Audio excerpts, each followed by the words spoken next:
So what we're telling you is to grow it and produce enough compost to do a wheat crop. You need to buy carbon offset credits just to justify it as a neutral activity, a massive amount of carbon credits. And that's just the beginning. Total greenhouse gas emissions. Here's emissions, production and fuel.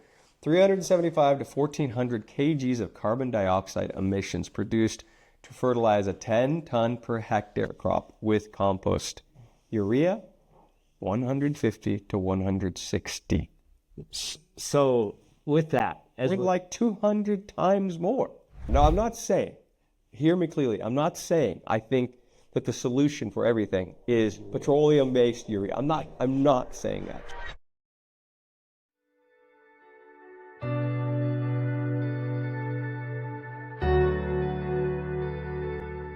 Welcome to the Soilcraft Regen Agronomy Podcast.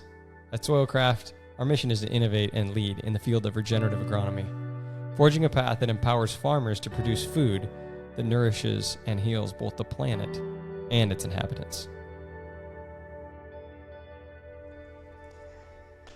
Hey, welcome to the Soilcraft This Week in Regen podcast, where we talk about either something that's intrigued us throughout the week or just something that's on our mind.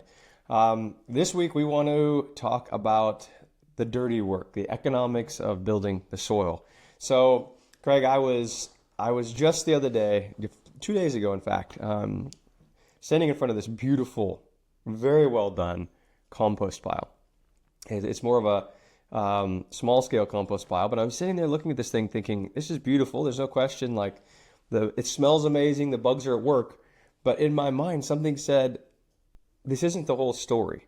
And as we went to look at the vegetable production, I'm looking at beautiful veg grown pretty much only from compost. Well, actually just from compost. I'm thinking, okay, this is amazing.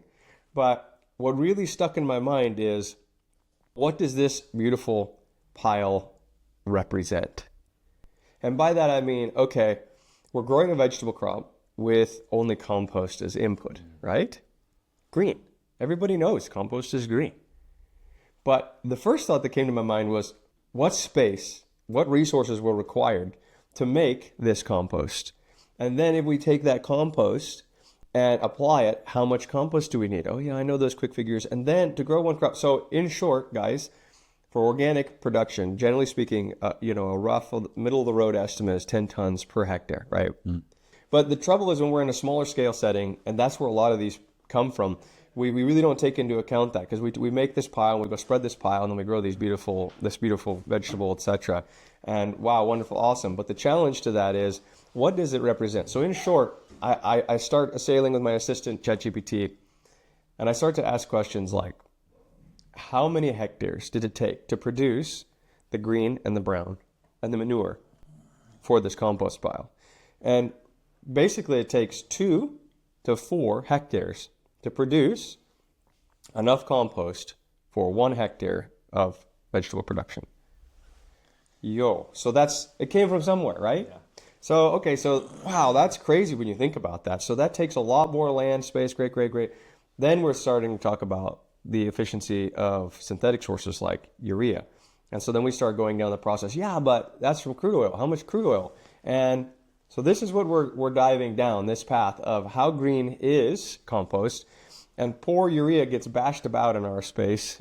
In fact, I was just getting bashed about from a lovely friend the other day about this. But I mean, it's crazy, isn't it, Craig? Because we can go down a path and be like, this is beautiful. And it is, there's no question.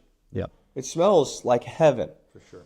But what does it take to make 1 hectare worth of compost? 10 tons per hectare. And then what are the alternatives?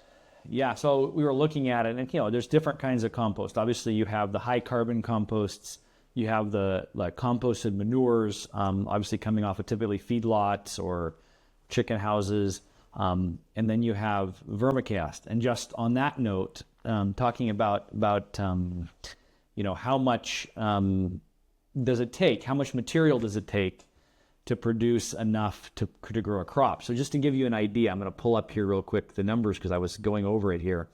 And It was very interesting. So with thermic compost, or traditional compost, where it heats up. I think what Denver was looking at was a thermal compost pile, and then you have different methods. But interestingly, the one for vermicast is actually it's anywhere from 200% to 300% more nitrogen per unit than is a compost that's not done by worms. And so, it's very, very interesting to see the efficiency. So now let's imagine for a second we want to get 1 kg of nitrogen. So 1 unit of nitrogen. Yeah, we're talking 1 unit. Unit. And we're talking pure. So unit. Yeah, unit of nitrogen. Is that like synthetic, nitrogen. like urea is 46% nitrogen, but when we say 1 unit, we're saying 1 unit, which really represents about 2.2 whatever kgs of actual urea to make 1 kg of nitrogen. So a traditional thermal compost, a low nitrogen compost pile, not including a high percentage of animal manure. Yeah, it's going to take 400 to 600 kgs of material to make 1 kg of nitrogen, and then time, of course. We'll talk about the other things that it'll take too. So 400 to so more than a half ton of material per 1 unit of nitrogen. Now start extrapolating that over your nitrogen needs, even as efficient as compost might be. Then manure compost. Let's say you had a feedlot next door. You have the corral. Yeah, you got that free nitrogen sitting there. You're still talking about 250 to 400 kgs of material to make 1 unit of nitrogen. But then you come to vermicast. So if you want to go down the compost hole, vermicast is your friend. Vermicast, it only takes 75 to 150 kgs of vermicast to make 1 unit of nitrogen. Now, it's still a lot, but if you want to be in the compost space, vermicast is hands down the better source of nitrogen from the standpoint of nitrogen efficiency. And you don't have the turning, the pile turning, and all of that. So I think that right off the bat was interesting, but so that's where it really got interesting. But so the efficiency is quite interesting and quite intriguing, because there's no question it's far more efficient. But of course, I think what we're really trying to hammer at, folks, is that anytime we have to handle products and transport products, our efficiencies just go down the drain. And again, at scale, there are economies of scale, and you could argue, but for small scale gardening or whatever, you can manage, and that fine, that's true. You can manage that, and that takes care of a lot of things. But still, the efficiency of actually producing nitrogen, which is needed for the crop, in any other way other than growing it in its space, which we'll talk about in future episodes, because there's a cost there. There's time, there's water, there's opportunity cost because you're not growing a crop, because you're growing your fertilizer there. And then even that, there's nitrogen efficiency through decomposition and everything. But what's unbelievable, I think, as we start going down this rabbit hole, and boy, is it ever a rabbit hole, is you start to see immutable laws, don't you? Yeah. So one of the things that's often talked about is, okay, if a smallholder is doing compost, well, that's great because they've got unlimited amount of time and no money. So I'm going to put the dark hat on and say, is that an acceptable concept long term? No question. I have no problem with that as a bridge concept to better practices. It's better than worn out fields long term. But it presupposes that someone shouldn't value the time value of money because, well, they don't have any money, so therefore their time's worth nothing. Well, that is, to me, that's they have no opportunity. The only way that system continues indefinitely is to say that people should be in abject poverty forever. Yeah. And is that, when we're saying we're helping and we're getting a compost system in place, if we're teaching that as the end, then we're also teaching people that at the end they need to be in poverty forever in order to justify the costs of it. And to give an example, even if you come to a larger scale, let's say you're a farmer and you're turning compost and doing larger scale compost for your fields, One of the things we always talk about, you have a nice compost pile out in your backyard, and your friends come over and they pat you on the back because you're environmentally conscious and you're doing the right thing for the environment and you're doing the right thing for the food you're producing for your family. And you look great, and the guy next door who brought out the bag of urea is part of the evil empire. But let's talk about energy use. Let's talk about energy use. Denver, energy use. Let's go. That's what I can't get away from. Number one is the immutable laws. And when I say immutable laws, like, it takes what it takes. Energy cannot be created or destroyed, right? We know this. These are basic scientific principles. And what I get frustrated about is we often go on what I see is leprechaun, unicorn, rainbow, fool errands where we think we can make something from nothing. Yeah. What? And surely Denver, we're not. No, but we do. We're all prone to this. We all want to believe and we all want this to be true, but everything has a cost. You can't make something for free.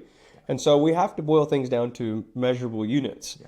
And as it turns out, one of the most measurable units, or one of the best ways we can look at creation of nitrogen, is through megajoules. It's through energy. Yeah. The energy it takes. We know we have this big old electrical or gas ball in the sky that's providing energy to our planet that we need to capture, right? And it's we either capture it now in photosynthesis or it's ancient sunlight in fossil fuels. Either way, it comes into the planet from one way, and it becomes stored, and then we use it. But it takes the same amount of energy either way. That's the spoiler is. So how many megajoules? How many? Well, let's start out with a liter of crude oil. How much does it take to make it's about a 1 to 1 of urea? 1 kg of nitrogen, not urea, of nitrogen takes about a liter of crude oil to make. And it takes about 40, 50 megajoules of energy. Okay. So now, how about your compost pile? Oof. I mean, certainly your compost pile, this green, beautiful thing, is so much more efficient because it's so natural. 37.5 megajoules. 37.5 megajoules. We're talking about a fractional difference in just the energy to produce it. Now, and that's looking at the pile versus the process. That's the Haber-Bosch process versus the pile. Yeah. Has nothing to do with, that's just making. So if you want to go down the compost list, again, vermicast wins.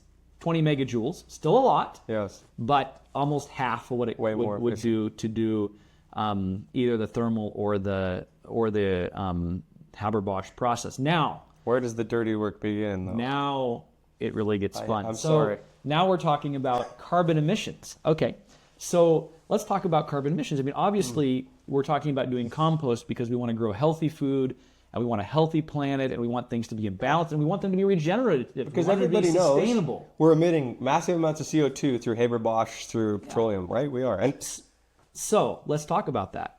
So what I looked at is, I've got 60 hectares of wheat out in the pivot, and to grow a good crop of wheat, it's often suggested that you need about 200 units of nitrogen to do that. I think it's a pretty common number, plus or minus a bit, depending on your density and whatever, for irrigated wheat. And so I put that in, and I said, okay, so for me to get compost that is equivalent in providing the nitrogen for that, what would I need in comparison to the demand of urea?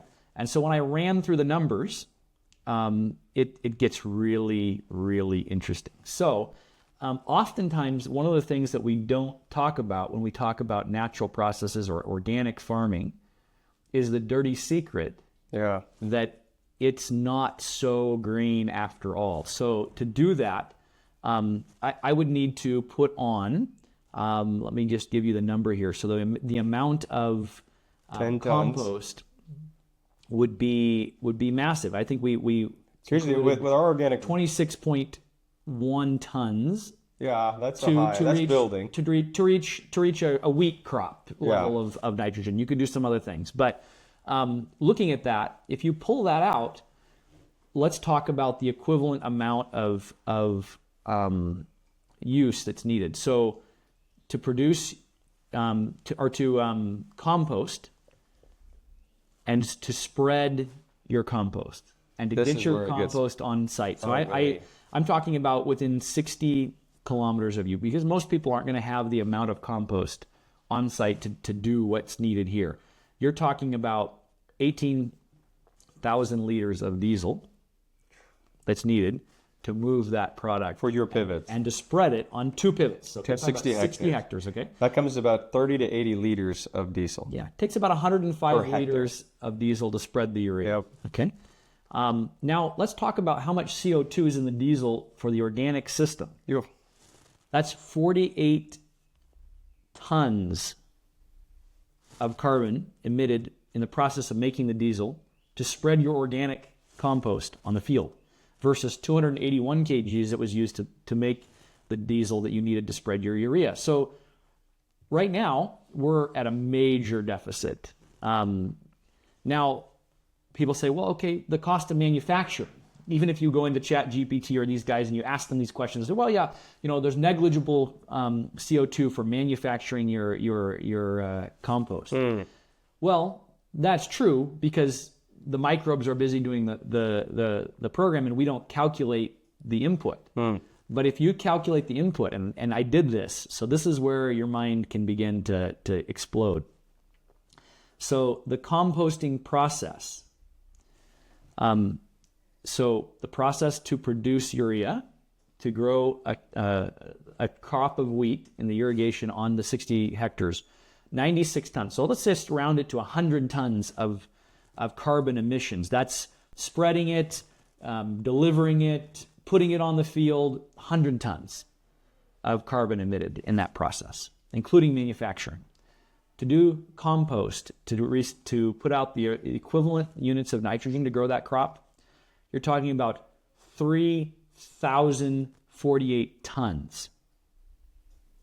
Oh, man. Okay, did you hear that? 3,048 That's the tons opposite direction we of want to go. carbon. So what we're telling you is to grow it and produce enough compost to do a wheat crop, you need to buy carbon offset credits just to justify it as a neutral activity, a massive amount of carbon credits.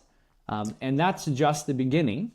I mean, It gets better. to try and put it into, we'll go to a per hectare. We should do percentages and action. And we'll do a long form on this. Yeah.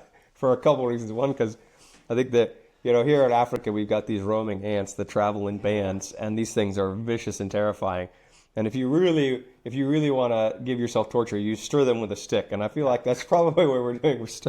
We're stirring somewhat. But to get down to it, guys, I mean, this is the crazy part. I mean, to produce compost on a 10 ton per hectare basis for spreading versus 300 kg per hectare urea. And that's actually not very fair. To be honest, it would probably take twice as much compost. Yeah. We're talking manure compost, highly efficient, but I want to give it a fighting chance. Yeah. So I'm telling you, the gap is greater. But on a per hectare basis, guys, for enough nitrogen to grow a crop like a wheat crop, the greenhouse gas emissions is going to be 300 to 1,200 kgs of carbon dioxide versus 150 kgs of carbon dioxide equivalent in urea. The fuel used for transport and spreading, like you said, 28 to 80 liters of diesel versus 1.2 to 3.5 liters of diesel. This is on a per hectare basis for spreading. Emissions for fuel use, 75 to 215 kgs of carbon dioxide for compost. 3 to 9 of carbon dioxide for urea. Total greenhouse gas emissions. Here's emissions, production and fuel. 375 to 1,400 kgs of carbon dioxide emissions produced to fertilize a 10 ton per hectare crop with compost. Urea, 150 to 160. So with that, with like 200 times more. Yeah, it go do the math and we're talking nitrogen. Nitrogen, yep. We're talking nitrogen. We're not talking carbon, and I know, and I would argue that compost, but the problem is most people in the organic space are looking at compost to satisfy nitrogen. So when they say, I have a nitrogen need, we spread compost or manure. Well, we can't do manure, we need compost. Why? Because we have weed seeds, we have pathogens, it's too hot, we have all sorts of issues. So compost is the solution. But it's not the solution. The numbers are so overwhelmingly clear that compost emits more costs more, is less efficient, all these problems, not to mention the fact that it takes 2 to 4 times the amount of land space to produce the compost, to produce the crop on. So the inefficiencies are beyond. Now, I'm not saying, hear me clearly, I'm not saying I think that the solution for everything is petroleum-based urea. I'm not saying that. Just in case someone's tempted to I'm not saying misconstrue what's that. being said here. I'm just saying the problem is we often get into these spaces, it's dogmatic, it's nearly religious, where we think that compost is just innately great. Yeah. But the cost of producing it, the cost of making it, is far from the best way. Now, when you look at it in terms of carbon, yes, we're adding carbon back, but we're not. Because when you look at the carbon emissions from it, Yeah. and the fuel and everything taken, guys, the carbon that you're putting in is at a loss. So the greatest advantage you have is putting stable carbon there. But guys, what we'll address in a future episode is the better way to do it. Because in order to actually grow soils not at a loss, Yeah. I would argue it has to be done in place. Yeah. It has to be done in place. And where we'll go beyond this is looking at how do we build bridges in the meantime to build soil, which we're doing here. I think we're approaching our 4% OM. We're subsidizing it, but from the numbers presented here, there's no better way to do so than to use urea and make synthetic manure by using liquid carbon sources, microbes, feeding microbes, cover crops, and building our soil in place to get to that 4% OM where we can become efficient. And then beyond that, I mean, this is where I'll go into, this is my feeling, but there's no better way than using cows, but the emission from methane is massive. But cows in place with crops, agroforestry, silvopastures, so that those emissions don't leave. They go to the tree, get sucked in, and pumped right back into the soil. Yeah. So just in closing, I couldn't resist. So I went online and I put the query and I said, so with these numbers, these carbon numbers we've looked at and the cost of composting, says, what if you cut every tree and every plant on the planet? Could we replace the currently used units of nitrogen that are being used on the planet? And let me read you the summary that I got. Brace yourself. Prepare. What would the cost be? The answer was yes, you could produce enough nitrogen to use for 10 years. 10. So there's 10 years of total nitrogen available. If you composted every tree and living plant on the planet, you have 10 years of the current use of nitrogen available on Earth. Now, I asked and said, so what would the impact of that be? Obviously, we know it would be catastrophic, but here's what ChatGPT has to say about the impact of using compost to replace nitrogen worldwide. There would be global ecosystem collapse. There'd be no trees, no food, and no oxygen regulation. There would be mass extinction, a climate spiral, massive CO2 release from the composting process. So, there's enough for 10 years. Is it remotely feasible or wise to do? And it says absolutely not. And what would happen? Total biosphere collapse. So, enjoy your day. Go out and make some compost. And we'll see you on the other side of the end of the age. I feel a rebuttal coming. I know there's someone that's going to be visiting. Now, we're always trying to get people to come and see and join the podcast as guests. Be our guests. Now, look, we for balance, we need to be fair probably and argue that, because there's no question, the answer isn't drill, baby, drill, and most of this comes from natural gas sources, but Brought to you by my friends from BP Energy. You would think. And look, hey, in full disclosure, I don't have compost. I don't get paid for compost. I don't get paid for urea. I don't sell nitrogen fertilizers. So full disclosure, nobody's sponsoring this episode. It's not brought to you by BP. So we'll get into that. But I think, and we can hit the numbers on that, because nor is it sustainable. We know there's also a finite amount of time for the petroleum-based inputs as well, guys. But that's why we got to stop telling ourselves lies. We have to stop telling lies. And it's easiest to lie to ourselves. So, hey, hit us with the comments. I'm sure there's going to be no end to comments. Thanks for joining us this week in Regen. See you next week in Regen. And one week we'll actually talk about why you should use compost and for what reason. That's right. So, it does have a purpose. It has a need, just not in mass production. agriculture. See you on the other side next week. Thanks so much for joining us as we expand our paradigms and explore what's possible in the realm of regen agronomy. If you would like to contact us or learn more about what we do, please visit our website at www.soilcraft.com, as well as our YouTube channel. If you have topics you would like us to unpack or stories, please connect with us so that we can share them with others.